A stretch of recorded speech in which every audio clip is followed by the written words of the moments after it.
Hola a todos y bienvenidos a Biblioteca Resumida. Aquí encontrarás los mejores resúmenes de libros, perfectos para aquellos que aman la lectura, pero que no siempre tienen el tiempo para leer cada página. Si te gusta el contenido, no olvides suscribirte al canal para no perderte ningún resumen.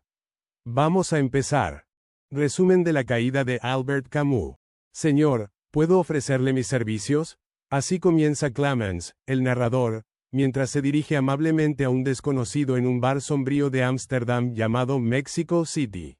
En este monólogo envolvente, Jean-Baptiste Clemens, antiguo abogado parisino, va desgranando su historia entre ginebra y reflexiones filosóficas, en un ambiente cargado de humedad, silencios opacos y un tenue sabor a remordimiento. El escenario es peculiar. Un bar donde el dueño, apodado el gorila, solo habla holandés y despacha bebidas con gruñidos en lugar de palabras. La conversación entre Clemens y el desconocido se convierte en una confesión envolvente y enigmática. Clemens, con su tono irónico y elegante, se presenta como alguien que medita profundamente sobre la naturaleza humana, a veces con nostalgia de los primates, seres sin dobleces. Mientras comparten ginebra, Clemens comienza a narrar su vida pasada con aparente ligereza, pero con un trasfondo cada vez más inquietante. Habla de su etapa en París, de cómo era un abogado exitoso especializado en causas nobles, defensor de viudas y huérfanos. Su carisma, generosidad y cortesía eran legendarios, y él mismo admite que disfrutaba intensamente de la admiración que despertaba en los demás. Había una estética en su forma de vivir, una necesidad de estar siempre en las alturas, no solo físicas, como los balcones, las cimas, los miradores, sino también morales y sociales. Su vida transcurría entre gestos heroicos y gratificantes, siempre con una sonrisa de benevolencia. Pero esta perfección comienza a resquebrajarse con una serie de eventos aparentemente triviales, que se convierten en grietas reveladoras. Uno de estos momentos, crucial y profundamente simbólico, ocurre una noche sobre el Puente de las Artes, en París. Clemens, tras un día lleno de buenas obras, se encuentra solo, contemplando el Sena. El aire es sereno, la ciudad parece en paz, y él mismo se siente colmado de satisfacción. Pero de pronto, una risa suena a sus espaldas. Al volverse, no ve a nadie. La risa se repite, lejana, desplazándose con el río. No es una risa burlona, sino franca, natural. Sin embargo, lo perturba profundamente. Esa risa, sin dueño ni contexto, se incrusta como una duda en su conciencia. Días después, mientras recuerda ese momento, surge otro recuerdo aún más oscuro. Una noche, también sobre un puente, escucha el chapoteo de un cuerpo que cae al río. No hace nada, no se vuelve, no ayuda, no grita, sigue su camino. Solo mucho después, comprende que probablemente una mujer se arrojó al Sena, buscando el fin de su sufrimiento. Este acto de omisión, esa indiferencia disfrazada de decoro, lo golpea con violencia. A partir de allí, su vida cambia. Lo que antes era armonía se transforma en incomodidad. Pequeñas grietas aparecen en la fachada de su moralidad. Una risa lo persigue en las calles, lo obliga a mirar hacia adentro. Su cuerpo empieza a dolerle, su elocuencia a desvanecerse. Busca médicos, remedios. Pero el mal está en otro lugar, dentro, en su alma, en el reflejo que el espejo ya no logra disimular. Clemens entonces abandona su oficio. Renuncia a París. Se instala en Ámsterdam, en el barrio judío, en el lugar mismo donde ocurrieron atrocidades durante la guerra. Rodeado de canales, humedad y silencio, encuentra una metáfora perfecta para su caída. Los círculos concéntricos de la ciudad le recuerdan los círculos del infierno. Y él, Jean-Baptiste Clemens, ha descendido hasta el último. Allí se convierte en juez penitente, una figura ambigua, una suerte de profeta caído, que ha asumido el deber de denunciar la hipocresía de los hombres. Ya no se cree inocente, ya no busca redención, sino que comparte su culpa, la universaliza. Según él, todos somos culpables, todos hemos fallado de alguna forma. Y si alguien se atreve a juzgarlo, lo invita a revisar su propia conciencia. La confesión se vuelve más intensa. Rememora cómo disfrutaba ayudando a los ciegos a cruzar la calle, no por compasión, sino por el placer de sentirse virtuoso. Cada gesto altruista era una forma de alimentar su imagen idealizada. Su generosidad no era gratuita. Era el alimento de su ego. Incluso en los entierros, encontraba formas de brillar, de cosechar elogios por su supuesta humildad. La virtud era su espectáculo. En otro episodio humillante, recuerda cómo un motociclista le propina una bofetada pública.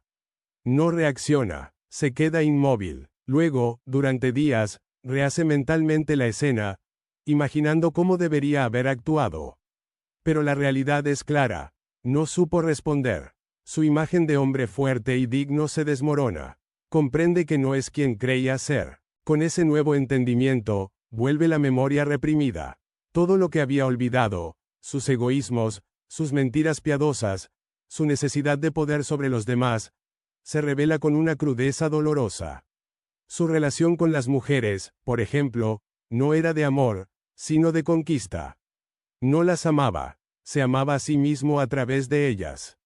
Y así también con los amigos, con la justicia, con todo.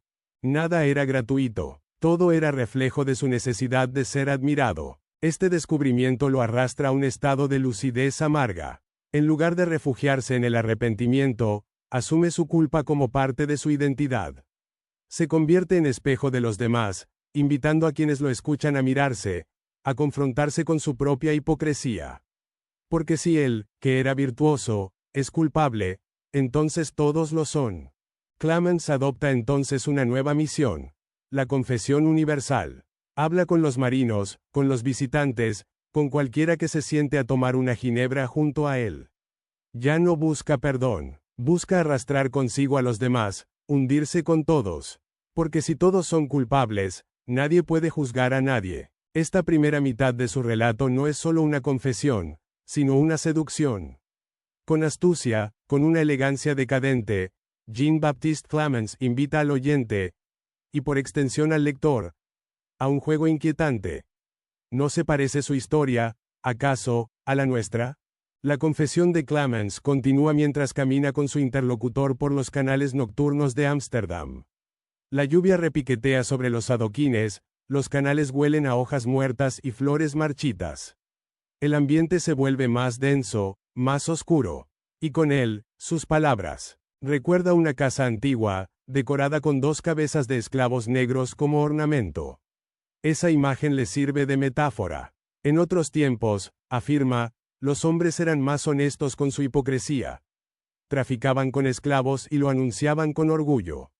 Hoy, en cambio, dominamos igual, pero fingimos compasión. Lo que no ha cambiado es la necesidad humana de ejercer poder.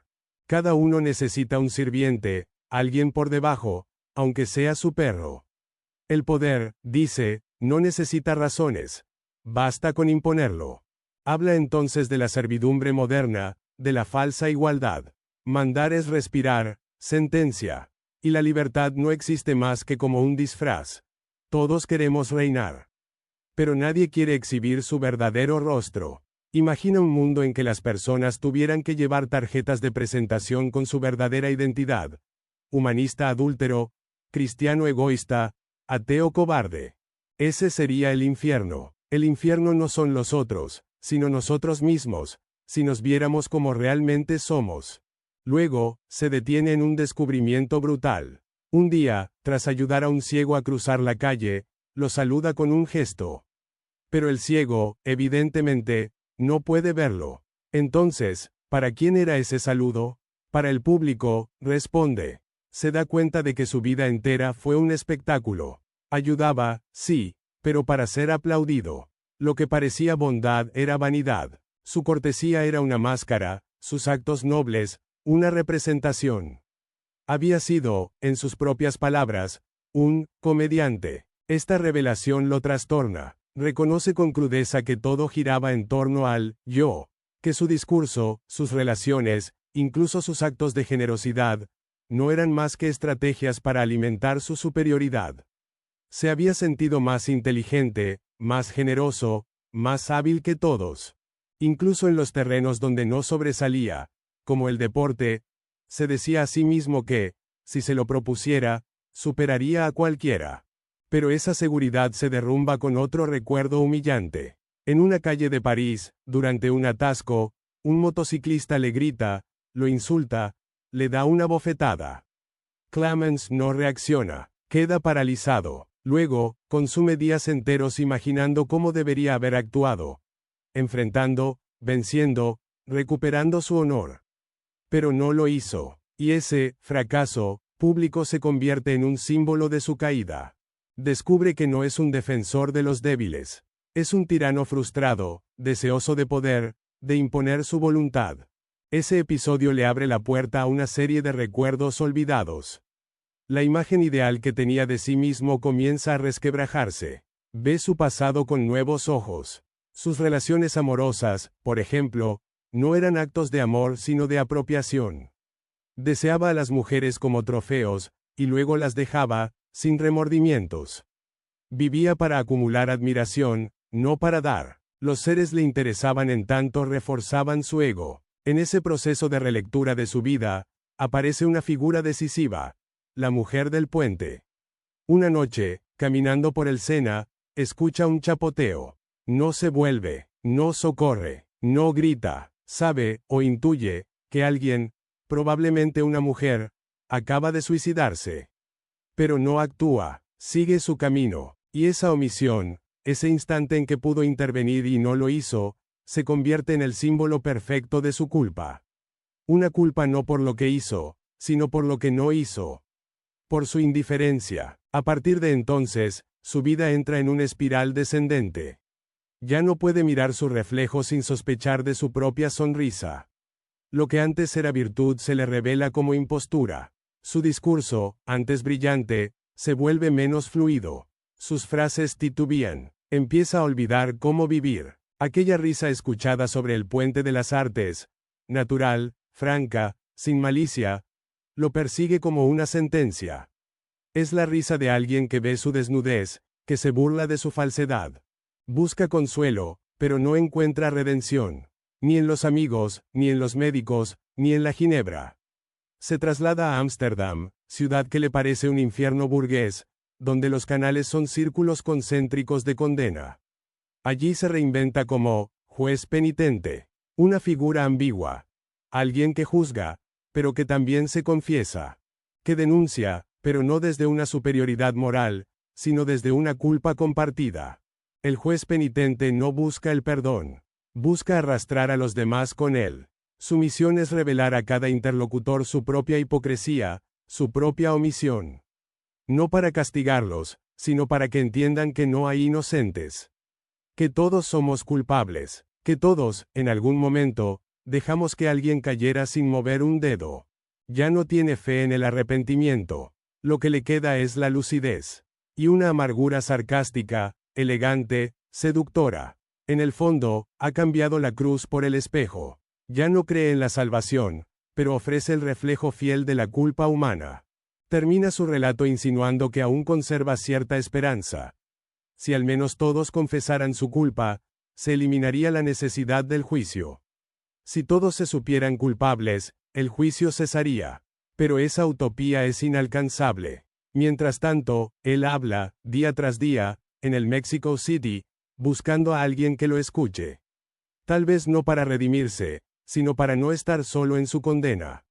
Cierre. La caída no es solo la historia de un hombre que desciende desde la altura de su ego hasta el abismo de la culpa.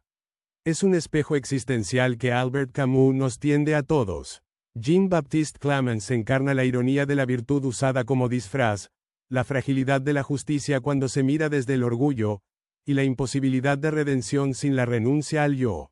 El tono confesional, las digresiones brillantes, los diálogos indirectos y las imágenes envolventes hacen de esta novela un viaje al corazón del cinismo, pero también de la conciencia.